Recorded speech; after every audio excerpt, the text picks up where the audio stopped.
हम next generation GST reforms लेकर के आ रहे हैं। ये दिवाली के अंदर आपके लिए तोहफा बन जाएंगे। ಆಗಸ್ಟ್ 15ರ ಕೆಂಪುಕೋಟೆಯಲ್ಲಿ ಆಡಿದ ಇದೊಂದು ಮಾತು ಜಿಎಸ್ಟಿಯಲ್ಲಿ ಆಗಬಹುದಾದ ದೊಡ್ಡ ಬದಲಾವಣೆಯ ಸುಳಿವನ್ನು ನೀಡಿತು. ನಂತರ ಸೆಪ್ಟೆಂಬರ್ 3ರಿಂದ ಹಣಕಾಸು ಮಂತ್ರಿ ನಿರ್ಮಲಾ ಸೀತಾರಾಮನ್ ಅವರ ಅಧ್ಯಕ್ಷತೆಯಲ್ಲಿ ನಡೆದ ಜಿಎಸ್ಟಿ ಮಂಡಳಿ ಸಭೆ ಜಿಎಸ್ಟಿ 2.0ಗೆ ಅಂತಿಮ ಮುದ್ರೆಯನ್ನು ನೀಡಿತು. ನೀವು ಈಗಾಗಲೇ ಕೆಲವು ವಸ್ತುಗಳ ಬೆಲೆ ಕಡಿಮೆಯಾಯಿತು, ಇನ್ನು ಕೆಲವಕ್ಕೆ ಹೆಚ್ಚಾಗಲಿದೆ ಎಂದು ನೋಡಿರುತ್ತೀರಿ. ಆದರೆ ಇದರ ಹಿಂದೆ ಒಂದು ದೊಡ್ಡ ಲೆಕ್ಕಾಚಾರವೇ ಅಡಗಿದೆ. ನಾವು ಈ ಹಿಂದೆ ಬಳಸುತ್ತಿದ್ದ excise duty, service tax, watt ಹೀಗೆ ಒಂದೊಂದು ವಸ್ತುವಿಗೆ ಒಂದೊಂದು ತೆರಿಗೆ ಇದ್ದ ಗೊಂದಲದ ವ್ಯವಸ್ಥೆಯನ್ನು ತೆಗೆದು ಇಡೀ ದೇಶಕ್ಕೆ ಒಂದೇ ತೆರಿಗೆಯನ್ನು ತಂದಾಗ ಆರಂಭದಲ್ಲಿ ಸ್ವಲ್ಪ ಹೆಚ್ಚಿನ ವಿರೋಧವನ್ನೇ ಎದುರಿಸಿತ್ತು. ಆದರೆ ಇದು ಮುಂದಿನ ದಿನಗಳಲ್ಲಿ ತೆರಿಗೆ ವಂಚನೆಯನ್ನು ತಡೆದು ಸರ್ಕಾರಕ್ಕೆ ಆದಾಯವನ್ನು ಹೆಚ್ಚಿಸಲು ಸಹಾಯ ಮಾಡಿತು. ಆದರೆ ಸಾಮಾನ್ಯರು ಬಳಸುತ್ತಿದ್ದ ಹಾಲು ಮೊಸರಿನಂತಹ ವಸ್ತುಗಳ ಮೇಲೆ ತೆರಿಗೆ ಹಾಕಿ ಜನರ ಆಕ್ರೋಶಕ್ಕೂ ಕೂಡ ಕಾರಣವಾಯಿತು.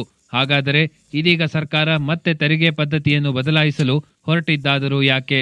ಜನರ ಆಕ್ರೋಶಕ್ಕೆ ಮಣಿಯಿತಾ ಅಥವಾ ಇದರ ಹಿಂದೆ ಬೇರೆ ಯಾವುದಾದರೂ ದೊಡ್ಡ ಆರ್ಥಿಕ ತಂತ್ರ ಅಡಗಿದೆಯೇ? ಮತ್ತು ಇದರಿಂದ ನಿಮ್ಮ ಜೋಬಿಗೆ ಹೇಗೆ ನೆರವಾಗಬಹುದು ಎಂದು ಈ ವಿಡಿಯೋದಲ್ಲಿ ನೋಡುತ್ತಾ ಹೋಗೋಣ. ವೆಲ್ಕಮ್ ಟು ಫಿನ್ಬಿಸ್ ಕನ್ನಡ, ಫೈನಾನ್ಸ್ ಮತ್ತು ಬಿಸ್ನೆಸ್ ಇನ್ನು ಕನ್ನಡದಲ್ಲಿ. ಈ ಜಿಎಸ್ಟಿ ಬದಲಾವಣೆಯ ಹಿಂದೆ ಒಂದು ದೊಡ್ಡ ಆರ್ಥಿಕ ಲೆಕ್ಕಾಚಾರವಿದೆ. ಸಾಮಾನ್ಯವಾಗಿ ಒಂದು ದೇಶ ಅಭಿವೃದ್ಧಿಯಾಗಲು 2 ಮುಖ್ಯ ಮಾರ್ಗಗಳಿವೆ. ಮೊದಲನೆಯದು ಗವರ್ಮೆಂಟ್ ಕನ್ಸಂಪ್ಷನ್, ಅಂದರೆ ಸರ್ಕಾರ 100 ಕೋಟಿ ಖರ್ಚು ಮಾಡಿ ರಸ್ತೆ ಅಥವಾ ಸೇತುವೆಗಳನ್ನು ಕಟ್ಟಿದಾಗ ದೇಶದ ಆರ್ಥಿಕತೆ ಬೆಳೆಯುತ್ತದೆ. ಮತ್ತೊಂದು ಪ್ರೈವೇಟ್ ಕನ್ಸಂಪ್ಷನ್, ಅಂದರೆ ನಾವು ಮತ್ತು ನೀವುಗಳು ನಮ್ಮ ಮನೆ ಕಟ್ಟುವುದರಿಂದ ಹಿಡಿದು ಚಿಕ್ಕ ಪುಟ್ಟ ವಸ್ತುಗಳನ್ನು ಖರೀದಿಸುವವರೆಗೆ ಅಥವಾ ದೊಡ್ಡ ದೊಡ್ಡ ಪ್ರೈವೇಟ್ ಕಂಪನಿಗಳು ಹೊಸ ಬಿಸ್ನೆಸ್ಗಳನ್ನು ಶುರು ಮಾಡಿದಾಗ ಆರ್ಥಿಕತೆ ಬೆಳೆಯುತ್ತದೆ. ಒಂದು ದೇಶ ಸುಭದ್ರವಾಗಿರಬೇಕಾದ್ರೆ ಈ 2 ಕನ್ಸಂಪ್ಷನ್ಗಳು ಒಟ್ಟಾಗಿ ಸಾಗಬೇಕು. ಆದರೆ 2020-21ರಲ್ಲಿ ಬಂದ ಕೊರೋನಾ ಸಾಂಕ್ರಾಮಿಕವು ಪ್ರೈವೇಟ್ ಕನ್ಸಂಪ್ಷನ್ ಅನ್ನು ಸಂಪೂರ್ಣವಾಗಿ ಹಳ್ಳ ಹಿಡಿಸಿತು. ಅದನ್ನು ತುಂಬಲು ಸರ್ಕಾರ ತನ್ನ ಗವರ್ಮೆಂಟ್ ಕನ್ಸಂಪ್ಷನ್ ಅನ್ನು ಹೆಚ್ಚಿಸಲು ಪ್ರಾರಂಭಿಸಿತು. ಆದರೆ ಹೀಗೆ ಮಾಡಲು ಸರ್ಕಾರಕ್ಕೆ ಹಣ ಬೇಕಿತ್ತು.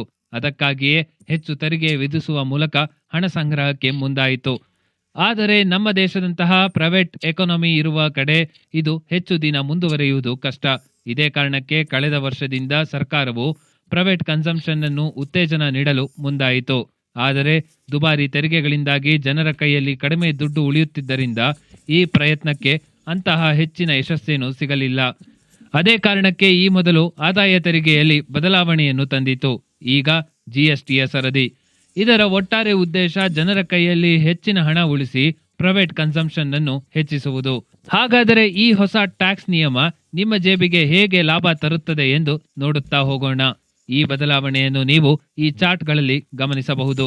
ಮೊದಲಿಗೆ ನಮ್ಮ ದೈನಂದಿನ ಜೀವನದಲ್ಲಿ ಬಳಸುವ ವಸ್ತುಗಳಾದ ಬೆಣ್ಣೆ, ತುಪ್ಪ, ಚೀಸ್ ನಂತಹ ಇತರೆ ಪ್ಯಾಕ್ಡ್ ಆಹಾರಗಳ ಮೇಲಿದ್ದ 12% ಜಿಎಸ್ಟಿಯನ್ನು 5ಕ್ಕೆ ಇಳಿಸಲಾಗಿದೆ. ಇನ್ನು ಶಿಕ್ಷಣ ಕ್ಷೇತ್ರಕ್ಕೆ ಸಂಬಂಧಿಸಿದ ನೋಟ್ಬುಕ್, ಪೆನ್ ಸೇರಿದಂತೆ ಎಲ್ಲಾ ಸ್ಟೇಷನರಿ ವಸ್ತುಗಳ ಮೇಲಿನ ಜಿಎಸ್ಟಿಯನ್ನು 0ಕ್ಕೆ ಇಳಿಸಲಾಗಿದೆ. ಇನ್ನು ಬಹುಮುಖ್ಯವಾಗಿ ಲೈಫ್ ಇನ್ಶೂರೆನ್ಸ್ ಮತ್ತು ಹೆಲ್ತ್ ಇನ್ಶೂರೆನ್ಸ್ ಮೇಲಿದ್ದ 18% ತೆರಿಗೆಯನ್ನು ಸಂಪೂರ್ಣವಾಗಿ ರದ್ದು ಮಾಡಲಾಗಿದೆ. ಇದಲ್ಲದೆ ಥರ್ಮಾಮೀಟರ್ ಸೇರಿದಂತೆ ಇತರ ವೈದ್ಯಕೀಯ ಉಪಕರಣಗಳ ಮೇಲಿದ್ದ 12 ಮತ್ತು 18% ತೆರಿಗೆಯನ್ನು 5%ಗೆ ಇಳಿಸಲಾಗಿದೆ. ಇದೇ ರೀತಿ ಕೃಷಿಗೆ ಸಂಬಂಧಿಸಿದ ಉಪಕರಣಗಳ ಮೇಲಿದ್ದ 12 ಮತ್ತು 18% ತೆರಿಗೆಯನ್ನು ಕೂಡ 5%ಗೆ ಇಳಿಸಲಾಗಿದೆ. ಇದರ ಜೊತೆಗೆ ಮಧ್ಯಮ ವರ್ಗದ favourite fridge, TV, dish washer ಮತ್ತು ಕಾರುಗಳಂತಹ ಎಲ್ಲಾ ವಸ್ತುಗಳ ಮೇಲಿದ್ದ ಹೆಚ್ಚಿನ ತೆರಿಗೆಯನ್ನು ತೆಗೆದು 18%ಗೆ ಇಳಿಸಲಾಗಿದೆ. ಹಾಗಾದರೆ ಇಷ್ಟೆಲ್ಲ ತೆರಿಗೆ ಇಳಿದ ಮೇಲೆ ಯಾವ ವಸ್ತುಗಳ ತೆರಿಗೆ ಹೆಚ್ಚಾಗಿದೆ ಎಂದು ನೋಡೋದಾದರೆ ಪ್ರಮುಖವಾಗಿ 350 ಸಿಸಿಗಿಂತ ಹೆಚ್ಚಿನ ಇಂಜಿನ್ ಸಾಮರ್ಥ್ಯದ ಆಟೋಮೊಬೈಲ್ಗಳ ಮೇಲೆ ಮತ್ತು ತಂಬಾಕು ಉತ್ಪನ್ನಗಳ ಮೇಲೆ ತೆರಿಗೆಯನ್ನು 40%ಗೆ ಏರಿಸಲಾಗಿದೆ. ಹಾಗಾದರೆ ಈ ತೆರಿಗೆ ಕಡಿತದಿಂದ ಜನರ ಕೈಯಲ್ಲಿ ನಿಜವಾಗಲೂ ಹಣ ಉಳಿಯುತ್ತದೆಯೇ ಎಂದು ನೋಡೋದಾದರೆ ಈ ನಿರ್ಧಾರ ಸಂಪೂರ್ಣವಾಗಿ ವ್ಯಾಪಾರಸ್ಥರು ಮತ್ತು ಕಂಪನಿಗಳ ಮೇಲೆ ನಿಂತಿದೆ. ಒಂದು ಕಡೆ ಅತಿ ಹೆಚ್ಚು ಸ್ಪರ್ಧೆ ಇರುವ ಆಟೋಮೊಬೈಲ್ ಕ್ಷೇತ್ರದಲ್ಲಿ ಈಗಾಗಲೇ ಹಲವು ಕಂಪನಿಗಳು ತೆರಿಗೆ ಕಡಿತದ ಲಾಭವನ್ನು ಸಂಪೂರ್ಣವಾಗಿ ಗ್ರಾಹಕರಿಗೆ ವರ್ಗಾಯಿಸಲು ತೀರ್ಮಾನಿಸಿವೆ. ಆದರೆ ಅತಿ ಕಡಿಮೆ ಸ್ಪರ್ಧೆ ಇರುವ ಥರ್ಮಾಮೀಟರ್ನಂತಹ ವೈದ್ಯಕೀಯ ಉತ್ಪನ್ನಗಳ ಬೆಲೆ ಎಷ್ಟು ಇಳಿಯುತ್ತದೆ ಎಂಬುದು ಸದ್ಯದ ಪ್ರಶ್ನೆ. ಇನ್ನು ಲೈಫ್ ಇನ್ಶೂರೆನ್ಸ್ ಮೇಲಿನ ತೆರಿಗೆ ರದ್ದಾದ ಲಾಭ ನೇರವಾಗಿ ಜನರಿಗೆ ಸಿಗಲಿದೆ. ಆದರೆ ಹೆಲ್ತ್ ಇನ್ಶೂರೆನ್ಸ್ ಪ್ರೀಮಿಯಂ ಮುಂದಿನ ವರ್ಷ ಎಷ್ಟನ್ನು ತಲುಪುತ್ತದೆ ಎಂದು ಕಾದು ನೋಡಬೇಕಿದೆ. ಇನ್ನು ನಿಮ್ಮ ಮನೆಯ ಸುತ್ತಮುತ್ತ ಇರುವ ಲೋಕಲ್ ಶಾಪ್ಗಳಲ್ಲಿ ಹಳೆಯ MRP ಪ್ರಿಂಟ್ ಆಗಿ ಬಂದಿರುವ ವಸ್ತುಗಳನ್ನು ಯಾವ ಬೆಲೆಗೆ ಮಾರಾಟ ಮಾಡುತ್ತಾರೆ ಎಂಬುದು ಕೂಡ ಬಹಳ ಮುಖ್ಯ. ಸಾಮಾನ್ಯವಾಗಿ ಈ ಅಂಗಡಿಗಳು MRPಯಲ್ಲಿ ವಸ್ತುಗಳನ್ನು ಮಾರಾಟ ಮಾಡುವುದರಿಂದ ಹೊಸ ದರದ ಲಾಭ ನಿಮಗೆ ಸಿಗಲು ಮತ್ತಷ್ಟು ಕಾಯಬೇಕಾಗುತ್ತದೆ. ಇವೆಲ್ಲದರ ನಡುವೆ ನಾವು ಗಮನಿಸಬೇಕಾದ ಮತ್ತೊಂದು ಅಂಶ, GST ಆದಾಯದ 50% ನೇರವಾಗಿ ರಾಜ್ಯ ಸರ್ಕಾರಗಳ ಬೊಕ್ಕಸಕ್ಕೆ ಸೇರುತ್ತಿತ್ತು. ಆದರೆ ಈ ರೀತಿಯ GST ಕಡಿತವು ಅವುಗಳ ಆದಾಯಕ್ಕೂ ಕೂಡ ಕೊಕ್ಕೆ ಹಾಕುತ್ತವೆ. ಸದ್ಯ ಬಹುತೇಕ ರಾಜ್ಯಗಳು ತಮ್ಮ ಉಚಿತ ಯೋಜನೆಗಳಿಂದ ಈಗಾಗಲೇ ಅತಿಯಾದ ಆರ್ಥಿಕ ಒತ್ತಡದಲ್ಲಿದೆ. ಈಗ ಉಂಟಾಗಲಿರುವ GST ಆದಾಯದ ಕುಸಿತದಿಂದ ರಾಜ್ಯ ಸರ್ಕಾರಗಳು ತಮ್ಮ ಯೋಜನೆಗಳನ್ನು ರದ್ದುಗೊಳಿಸಲು ಸಾಧ್ಯವಾಗದೆ ಬೇರೆ ಮಾರ್ಗಗಳನ್ನು ಕಂಡುಕೊಳ್ಳಬೇಕಾಗಿದೆ. ಅದರ ಪರಿಣಾಮವಾಗಿ ರಾಜ್ಯ ಸರ್ಕಾರದ ಅಡಿಯಲ್ಲಿ ಇರುವ ಪೆಟ್ರೋಲ್, ಡೀಸೆಲ್ ಅಥವಾ ರಿಜಿಸ್ಟ್ರೇಷನ್ ಶುಲ್ಕಗಳನ್ನು ಹೆಚ್ಚಿಸುವ ಸಾಧ್ಯತೆ ಇದೆ. ಹಾಗೊಂದು ವೇಳೆ ರಾಜ್ಯ ಸರ್ಕಾರಗಳು ವಿಪರೀತ ದರ ಹೆಚ್ಚಳ ಮಾಡಿದರೆ GST ಕಡಿಮೆ ಮಾಡಿರುವ ಮೂಲ ಉದ್ದೇಶವಾದ ಪ್ರೈವೇಟ್ ಕನ್ಸಂಪ್ಷನ್ ಹೆಚ್ಚುವ ಲೆಕ್ಕಾಚಾರ ತಲೆಕೆಳಗೆ ಆಗುತ್ತದೆ.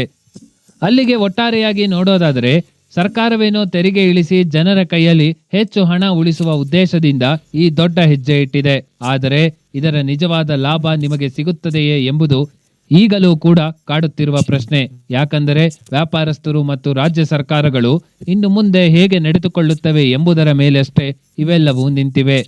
ಒಟ್ಟಾರೆಯಾಗಿ ಈ GST ಸುಧಾರಣೆಯ ಬಗ್ಗೆ ನಿಮ್ಮ ಅಭಿಪ್ರಾಯವೇನೆಂದು ಕಮೆಂಟ್ ಬಾಕ್ಸ್ನಲ್ಲಿ ತಿಳಿಸಿ. ಇದರೊಂದಿಗೆ ವಿಡಿಯೋವನ್ನು ಇಲ್ಲಿಗೆ ಮುಗಿಸ್ತಾ ಇದ್ದೀನಿ. ಮುಂದಿನ ವಿಡಿಯೋದಲ್ಲಿ ಮತ್ತೆ ಭೇಟಿಯಾಗೋಣ. ಜೈ ಹಿಂದ್, ಜೈ ಕರ್ನಾಟಕ.